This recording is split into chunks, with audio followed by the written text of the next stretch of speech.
आज भाजपा प्रदेश कार्यालय में कोल्हान प्रमंडल के पूर्व कमिश्नर सेवानिवृत्त आईएएस अधिकारी विजय कुमार सिंह अपने सैकड़ों समर्थकों के साथ प्रदेश अध्यक्ष एवं पूर्व मुख्यमंत्री बाबूलाल मरांडी, प्रदेश महामंत्री प्रदीप वर्मा, राज्यसभा सांसद आदित्य साहू की उपस्थिति में भाजपा की सदस्यता उन्होंने ग्रहण कर ली। उन्होंने कहा कि पार्टी जो भी काम देगी उसका वह पूरी निष्ठा के साथ निर्वहन करेंगे। ये सोच जो भाजपा की नीति है और जो उनका संकल्प है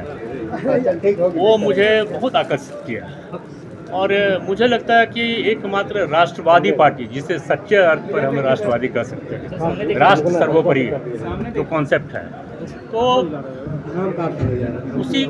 नीति को मेरे जो राष्ट्रवादी विचार हैं उससे बहुत मेल खाता है। दूसरी बात है, ये ज्वाइन करने का पहला रीज़न है और सेकंड रीज़न है कि जब से नरेंद्र भाई मोदी जी आए हैं और यहाँ विकास की गंगा बही है, सभी ने देखा। कोई डिनाई करे अलग बात है,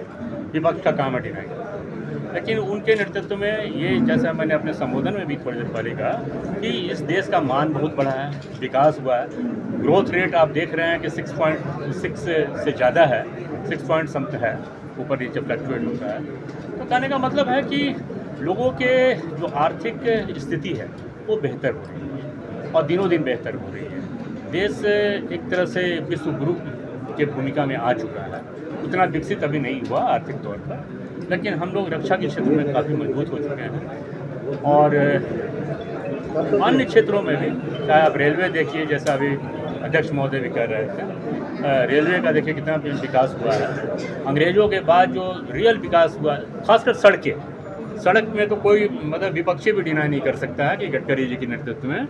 और मोदी जी के नेतृत्व में जो सड़कें बनी हैं, वो पहले हम लोग जमशेदपुर से आने में 5-6 घंटे लगते थे, अभी 2 घंटे में हम लोग आए। तो कहने का मतलब ये बड़ा चेंजेस हुआ है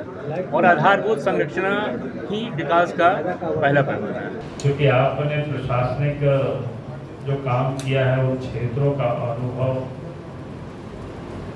और फिर पार्टी में रह करके पार्टी के लिए काम करना,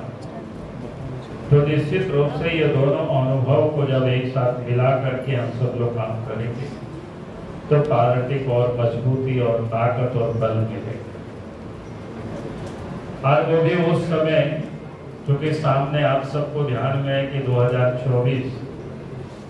अब देश की लोकसभा का भी चुनाव होना है और राज्य में विधानसभा का भी चुनाव होना है। तो निश्चित रूप से आज हमें पूरा देश, वैसे तो भाई 4-5 राज्यों में चुनाव है तो उन राज्यों की चुनाव की ओर लोग लगे हुए, लेकिन साथ साथ हम सब अब 2024 की तैयारी में भी लगे हुए, क्योंकि इस वक्त देख रहे होंगे जिस प्रकार से देश के अंदर में जब 9.5 वर्षों से देश के प्रधानमंत्री नरेंद्र मोदी जी हैं, उनके नेतृत्व में जो विकास का काम हुआ या देश की सुरक्षा के भी जो काम, आज अगर हम कह सकते हैं कि भारतवर्ष पूरा सरहद आज सुरक्षित है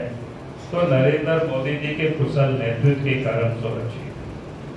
नहीं तो हम लोग पहले के दिन को याद करते थे, हालत कितने बदतर होते थे, पता नहीं किस शहर में आतंकवादियों की हमला हो जाएगा।